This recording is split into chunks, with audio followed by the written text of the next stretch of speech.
So eto na mga kababayan, ang pinakamainit na balita nating nasagap ngayong araw mga kapatid.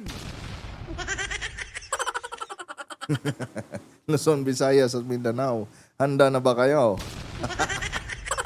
Handa na ba kayo sa panibago na namang katarantaduhan itong ni Senator Robin Padilla?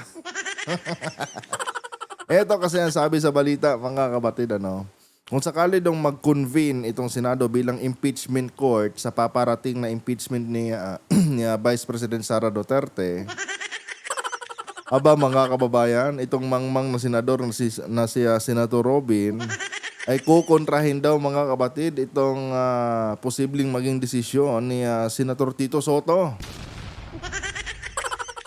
Kasi nga, di ba mga kababayan, nung nakaraang linggo, sabi ni Tito Sen na kung sakali man na ma-forward or ma-turn over sa Senado itong mga article of impeachment laban kay Vice President Sara Duterte, abay agad-agad mga kapatid, magkukunbin daw agad ang Senado bilang impeachment court. Hindi na daw niya papatagalin.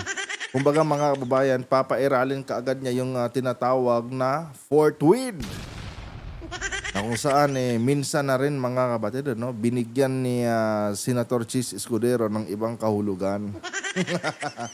Para lang mabasura or ma-archive yung naunang impeachment laban kay BP Sara. So ang tanong dito ngayon mga kapatid, eto kayang si Padilla, tatagos kaya ito kay Senator Tito Soto? Kahit magbiyakan pa sila ng ulo dyan ni Tito Sen mga kababayan sa loob ng Senado, abay mga kapatid, makikita talaga natin yung pinagkaiba ng laman ng ulo ni Tito Sen sa laman ng ulo ni Padilla.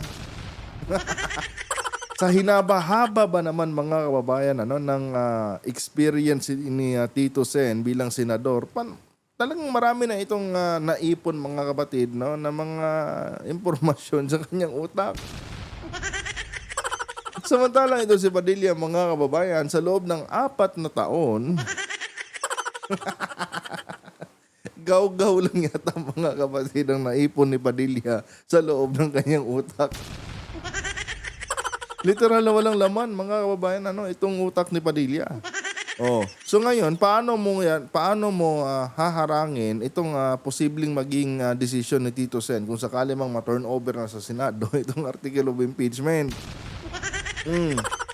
Baka dyan ka na makakatikim ng hindi makain na tawag nito na mga pananalita kaya Tito Sen, Robin. Baka sandamakmak talaga na kahihiyan yung aabutin mo dyan.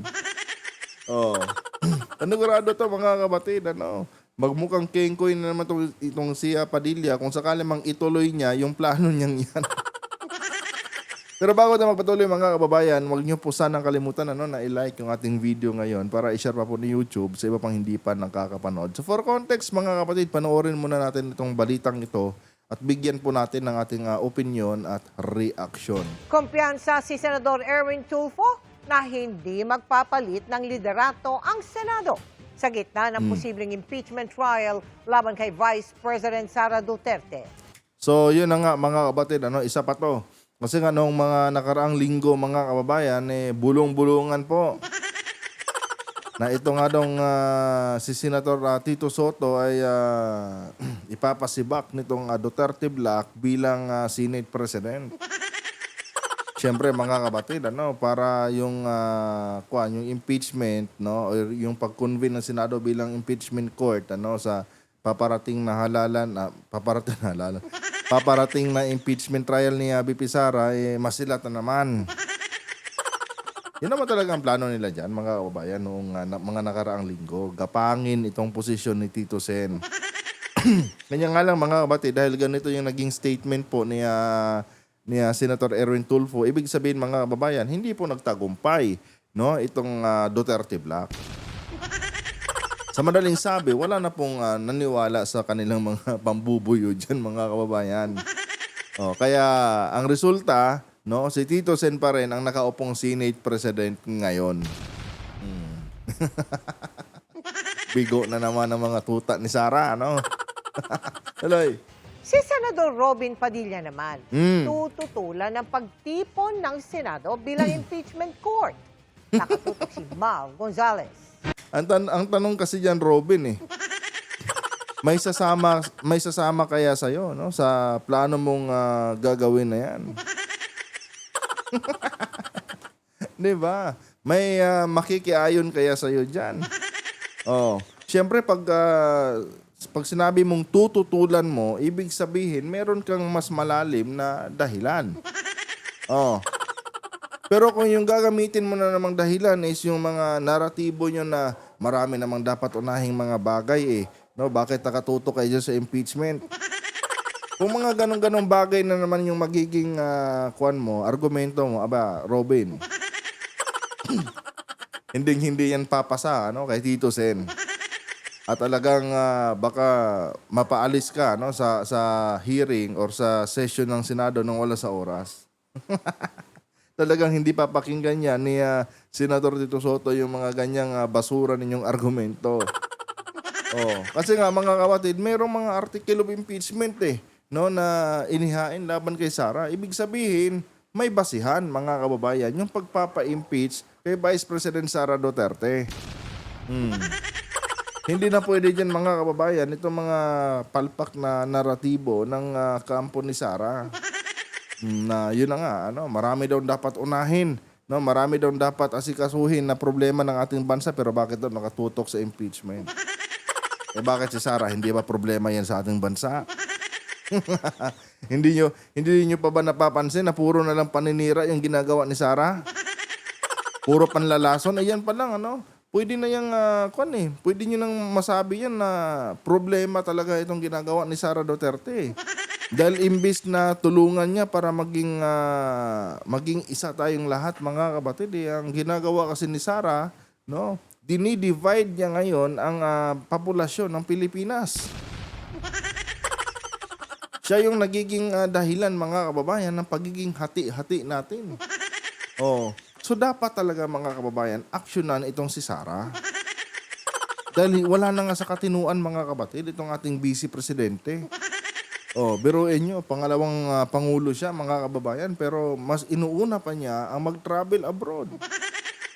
Tapos pagdating nun sa abroad, mga kababayan, mag-o-organize siya ng mga OFW para mapakalat yung kanilang maling naratibo.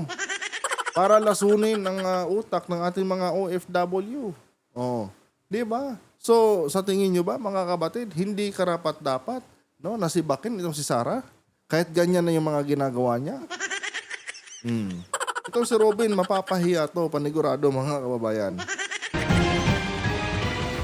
Sakaling umakyat sa Senado ang articles of impeachment laban kay Vice President Sara Duterte, tututulan agad ni Senador Robin Padilla ang pag-convene ng Senate Impeachment Court.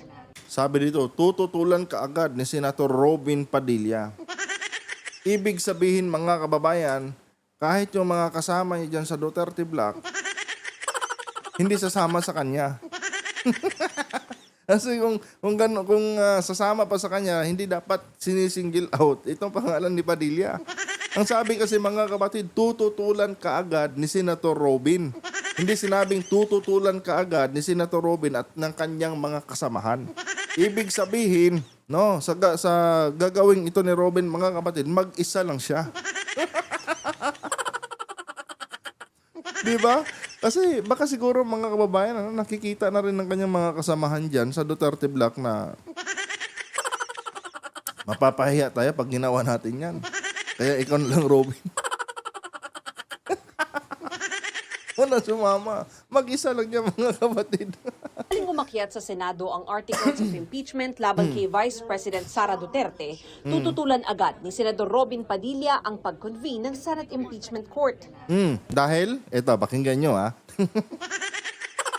Dito, mga kapatid, sa mga katwiran dito ni Padilla, talagang dito natin masasabi na wala talagang kalaman-laman ang utak nitong senador na ito. Pakinggan nyo kung ano yung sagot niya. Di ba ang papel naman ng minority to oppose? Hindi lang impeachment. Lahat ng bagay dito, ang trabaho namin ay i-oppose. Sabi ni Padilla, mga kababayan, hindi ba ang trabaho ng minority or ng opposition is to oppose? Niliteral ni Kupal, no? Porkit minority kayo, porkit opposition kayo, literal mo na kaagad yung salitang opposition. No? Hindi ba? Sabi niya, hindi ba ang trabaho talaga ng minority, ng opposition is to oppose? Oh, Senator Robin, para sa kaalaman mo, ang opposition, no, ginawa yan or binuo yan for check and balance. Para hindi maging bias, no, yung mga decision na ginagawa ng majority. Kasi dalawa yan majority at minority. 'Di ba? Itong opposition, sila dapat ang magko-cross-examine sa lahat ng mga aksyon na ginagawa ng majority. No? Yun po ang purpose ng opposition, mga kapatid. Hindi po 'yan, no, para tuwing may gagawin itong mga nasa mayorya kayo ang mag-o-oppose ultimano kahit may katuturan naman yung mga ginagawa ng majority. Hindi ganoon yan, Senator Robin. Ang purpose ng minority is for check and balance yan.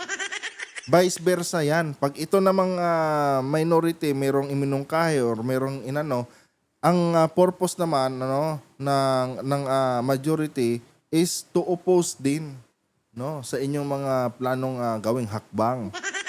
Pero syempre, mga kababayan, kailangan meron kang mga legal basis. Or meron kang mga sapat na katwiran, no, bago ka mag-oppose. Hindi literal yan, mga kapatid, na porkit nasa opposition ka, no, kahit maganda pa yung mga panukalang ginagawa ng majority, kailangan mong sirain yan. Dahil ang position mo is nasa opposition ka nga. Hindi ganun yan, Robin. No, hindi literal yan. Pero itong si Robin, mga kapatid, ganun ang pagkakaintindi niya. Ito, pakinggan nyo ha. Di ba ang papel naman ng minority to oppose? Hindi lang impeachment. Lahat ng bagay dito, ang trabaho namin ay i-oppose. To cross-examine. No, yun ang purpose ng minority. No, to cross-examine. Halimbawa, may batas, no, na isinabit itong isang miyembro ng majority, no. Ngayon, ang minority niyan, i-cross-examine niya. Hahanapan niya ngayon yan ng butas hanggang sa ma-revise yung mga batas na ginagawa ng nasa majority. Oh. Nakailang Senate session na kayo? No? Wala ka pa rin naiintindihan, Robin, sa mga ginagawa ng oposisyon. Wala ka literal, mga kapatid, na wala siyang natututunan. Ang pagkakaintindi niya, porkit nasa oposisyon siya, no, ang trabaho nila is to oppose lang, literal. Ewan ko ba, mga kapatid, kung saan galing ito. Ay, marami talagang nagsisi. No, noong manalo itong si Padilla Ang hirap ipaglaban, mga kapatid. Ang hirap na ipaglaban. Lahat ng galaw kasi palpak So So sana wag kaming pagbintangan.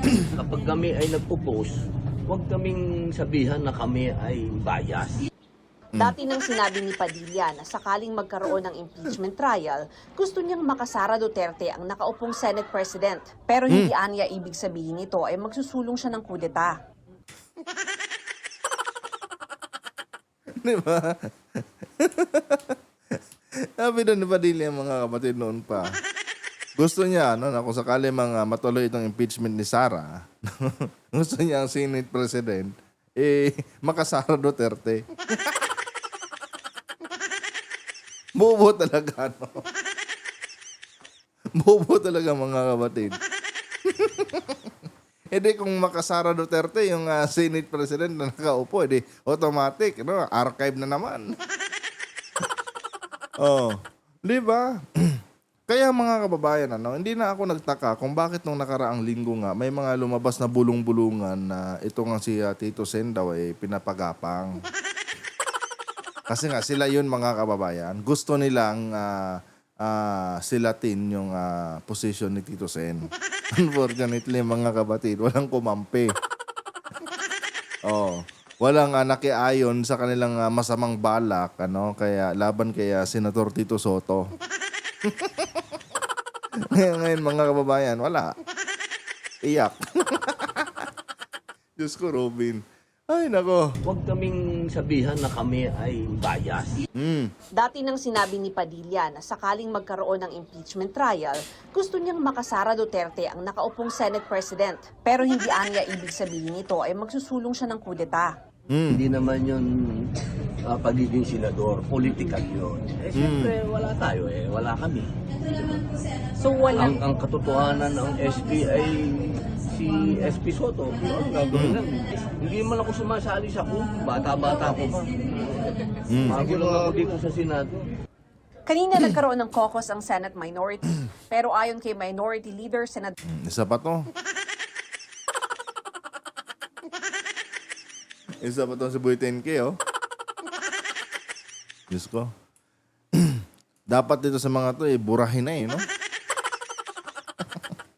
Kaya sa susunod na election, mga kapatid, ito si Cayetano, pa-expired na to Sa susunod na halalan, mga kababayan, wag nyo na talagang iboto yan.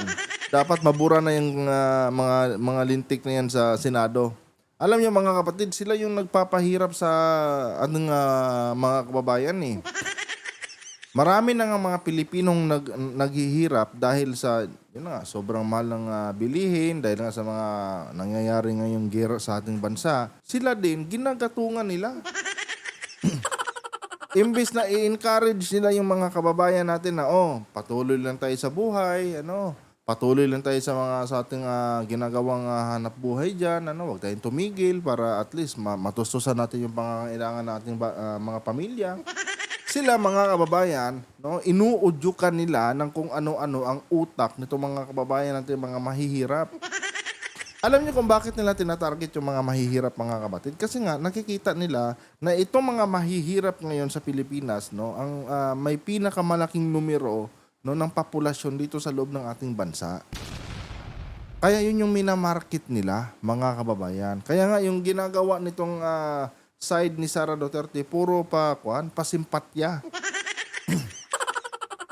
Puro pasimpatya, mga kapatid, dahil ito ang pinaka-the best na strategy na pwede nilang gawin para makuha nila ang loob ng mga kababayan nating mga mahihirap. Kaya, 'di ba, laging lumalabas sa sa mga bunga nila, taong bayan, naghihirap na ang taong bayan. Ganun.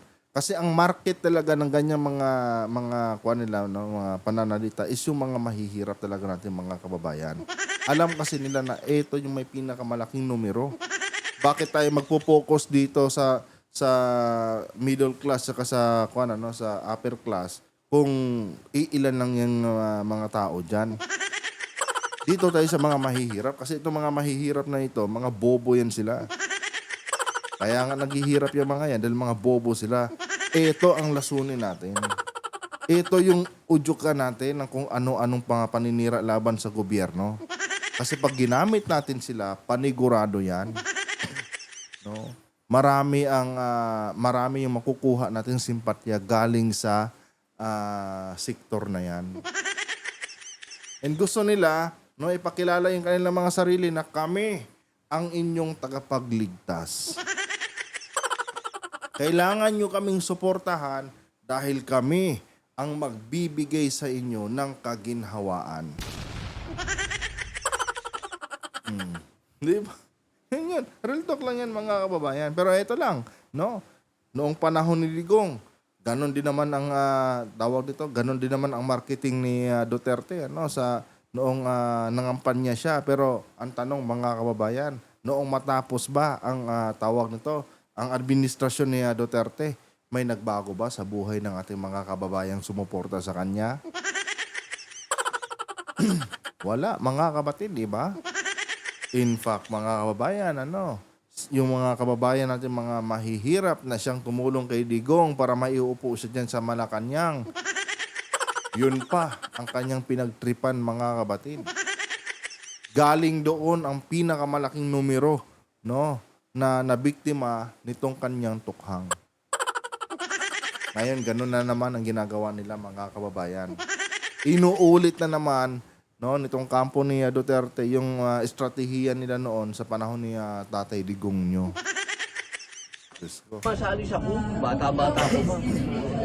Bago lang ako dito sa Senado. Kanina nagkaroon ng caucus ang Senate minority. Pero ayon kay Minority Leader Senador Alan Peter Cayetano, hindi na pag-usapan ng impeachment dahil kulang ang mga miyembrong dumalo. Huwag kami Cayetano. Isa kang malaking sinungaling. Yung 10,000 sa bawat pamilyang Pilipino, asan na? Hindi ba nagsinungaling ka doon? Pinaasa mo lang ang mga Pilipino para iboto ka. Hindi ba, Senator Alan? Oh, kaya ngayon, lahat ng sasabihin mo, hindi na rin namin paniniwalaan yan. Sinungaling ka eh. No? Sinungaling ka, wala kang isang salita. Parehas lang kayo ni Padilla. And do you think mapapaniwala nyo kami sa mga ganyang style nyo? Oh. Di ba? Sabi ni Cayetano, wala daw nangyaring meeting ito, ganyan. Diyos ko, Cayetano, huwag nga kami. No? Hindi kami pinanganak kahapon. Mukha mo pa lang eh, ano? Gigil na gigil ka ng patalsikin si PBBM eh. Eh, paano ba naman kasi mga kapatid, ano? Grabe siya kung manira dati kay Pangulong Marcos noong 2016 election.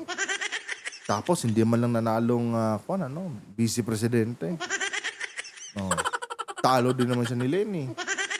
Oh. Tapos itong nakaraang 2022 national election, naiwan pa rin siya. Oh. Yung tawag nito, yung taong binira-bira niyan, inalipusta yung nakaraang 2016 election, naging presidente noong 2022. Samantalang siya, wala. Di ba? Oh. Kaya itong si Cayetano, mga kababayan, huwag kayo maniwala dyan. Malaking sinungaling yan. Hindi ako niniwala doon na nag-meeting sila tapos nag-lunch lang. Di ba? Imposible yan. No, mga mukha nyo pala, mga traidor na kayo eh. Kaya imposible talaga na wala kayong pinag-meetingan doon sa nasabing closed door session ninyo. Hindi o manay, kumain na, nag-lunch lang daw. Ulul. Pero sabi ng minority senators, sakaling dumating ang articles of impeachment sa Senado, We'll follow all the rules and the procedures, di ba? Yung guided naman kami lahat dahil maraming mga abogado sa minority. So kung ano yung tama, ano yung rules, anong konstitusyon, anong batas, susundin namin. Oh. Diba? Kaya pala, si Padilla lang talaga ang nagsusulong na harangin or ito. Kumbaga si Padilla lang ang nagpahiwatig ng pagtutol no dito sa sa impeachment or sa pag-convene ng Senate no bilang impeachment court. Dahil nga mga kapatid, yung pananaw ng iba niyang mga kasamahan dyan sa Duterte Block, iba. O, si Cayetano na mismo nagsabi, susundin nila kung ano yung mga rules. Walang sinabing tututulan nila. Ibig sabihin, yung salitang tutol, mga kapatid, o yung pagtutol ni Padilla na sinasabi niya, siya lang talaga. Ayaw siyang samahan ng kanyang mga kasamang senador. Minority. So kung ano yung tama, ano yung rules, anong konstitusyon, anong batas, susundin namin. I have said it time and again na ayoko ng impeachment. Ay, ano ba bang aasahan natin dito kay Jinggoy? Ayaw mo pala ng impeachment, bakit hindi mo dinamayan si Padilla? Itong Jinggoy na to, may sa pusa yata to ngayon eh. Nakaligtas doon sa flood control eh, no? Nakatakas eh. Hindi natuluyan mga kababayan eh, no? Si Revilla lang talaga. Pero malay natin sa mga susunod na araw o buwan. Ito mga kapatid, hindi talaga ito, wala talaga tayong aasahan dito kay Jinggoy na partisipasyon sa impeachment. Parehas sila kurap ni Sara eh. Yung pamilya nito, pamilya ng mga kurap eh. Oh, 'di ba? Si Erap. Oh, bakit nga ba nasibak si Erap bilang presidente? 'Di ba sa corruption? O ito si Jinggoy. Oh, kamusta na yung pork barrel nyo? 'Di ba? Alam niyo mga kapatid, pag ang isang tao nasangkot na sa mga ganitong klaseng mga aligasyon, kiss na agad yan. Huwag yun ang paniwalaan yan. Kahit ano pang pagmamagaling yan. Ito si Jinggoy, hindi lang isa, kundi nakadalawa pa. Parehang kaso pa rin. Di ba? Sinuwerte lang to ngayon, mga kababayan. Sinuwerte lang to ngayon, kaya natakasan niya yung kaso niya. Or na-acquit yung kaso niya. Diyos ko.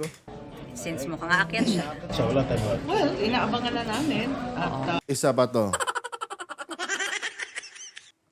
Di ba?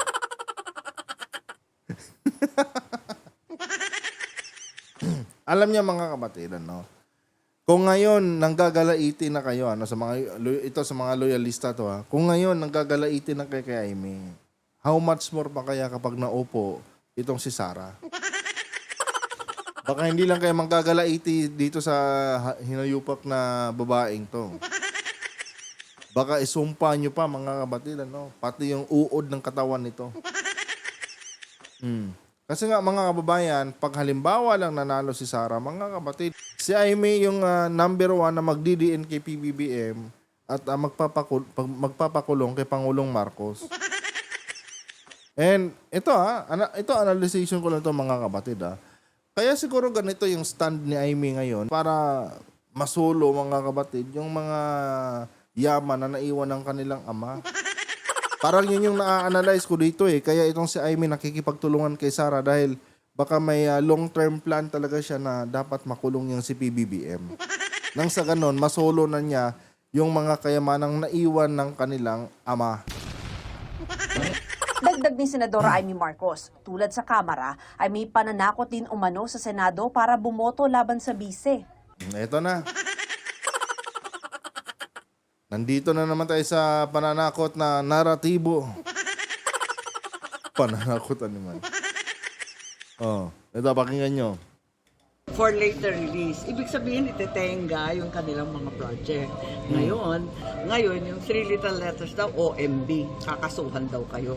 Ito bastos talaga doon sa Amy. Pansinin nyo ito.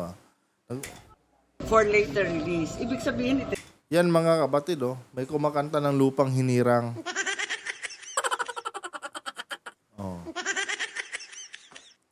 Tingnan itong ginawa ni Amy, mga kababayan. Senador pa naman siya. Mambabatas pa naman siya. Tayo nga, mga kapatid, di ba? Kung halimbawa nasa daan tayo, tapos merong eskwelahan diyan, no, nag-flag ceremony. Anong ginagawa natin? Hindi ba tayo humihinto tayo, mga kababayan? Kahit nasa labas lang tayo. Di ba? Ako mismo, mga kapatid, pag nakakita ako ng mga schools na, nadadaanan ko, tapos nakikita ko na, naglilinya na yung mga estudyante, tapos magsisimula na silang kakanta ng lupang hinirang, automatic yan, hihinto ako niyan. Itong si Amy, tignan nyo, mga kababayan. May kumakanta ng lupang hinirang, no? Siya, mga kapatid, inuna ang pagpapa-interview ng gaga. Sa Senado para bumoto Tingnan laban nyo, sa bise. for later release. Ibig sabihin, itetenga yung kanilang mga project. Ngayon, Di ba?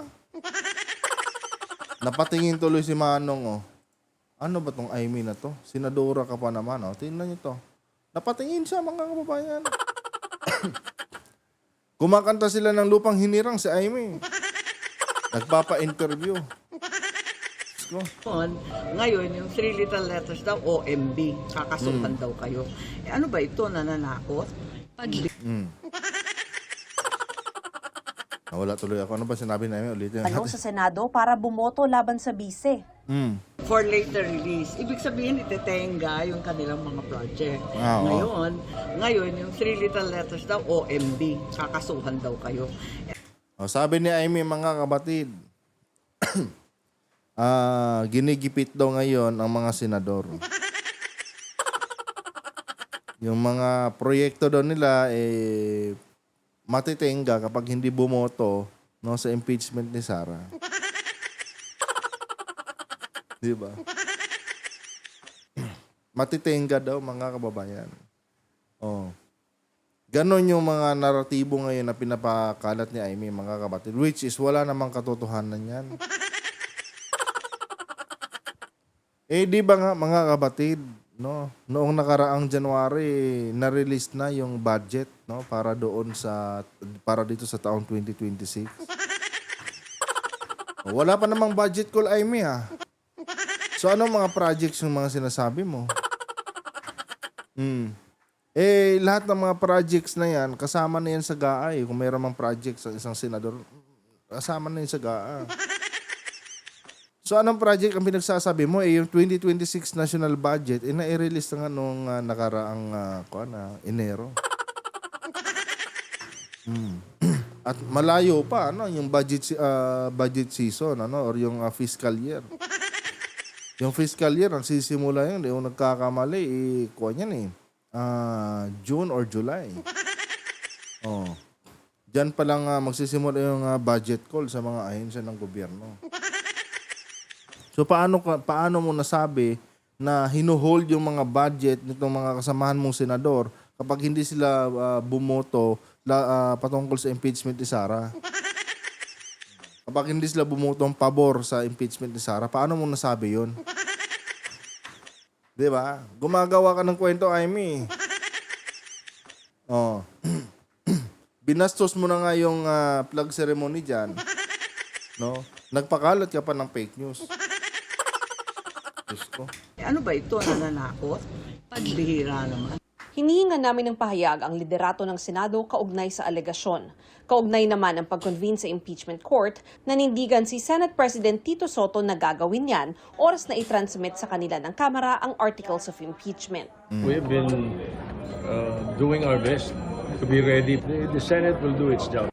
Handa rin daw sila anumang mangyari, kabilang ang posibleng pagharang sa impeachment ng ilang senador. Sundin natin ang konstitusyon. Ganun kasimple ang usapan. Which is to convene. And conduct Once we receive the articles of impeachment, we must convene as an impeachment court. That is part of our work. That is part of our job. As Senate. Oo. Kumpiyansa naman si Senador Erwin Tulfo na walang palitan ng liderato sa Senado sa gitna ng posibilidad ng impeachment trial laban sa bise. I don't think so. I think they cannot muster enough votes for that. Naunang sinabi ni dating Senate President Coco Pimentel na kudeta ang posibleng paraan kung gustong harangin ng ilang senador ang impeachment ng bise.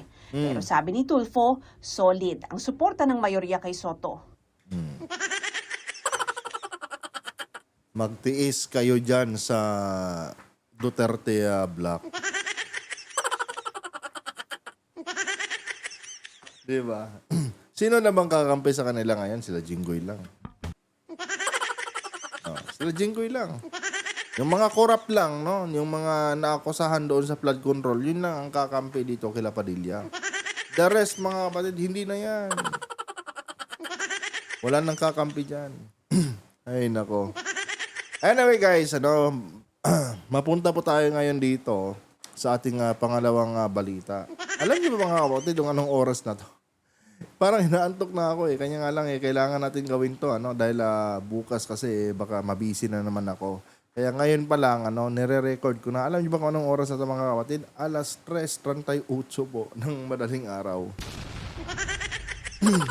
Kaya minsan nawawala-wala na ako Anyway, eto mga kapatid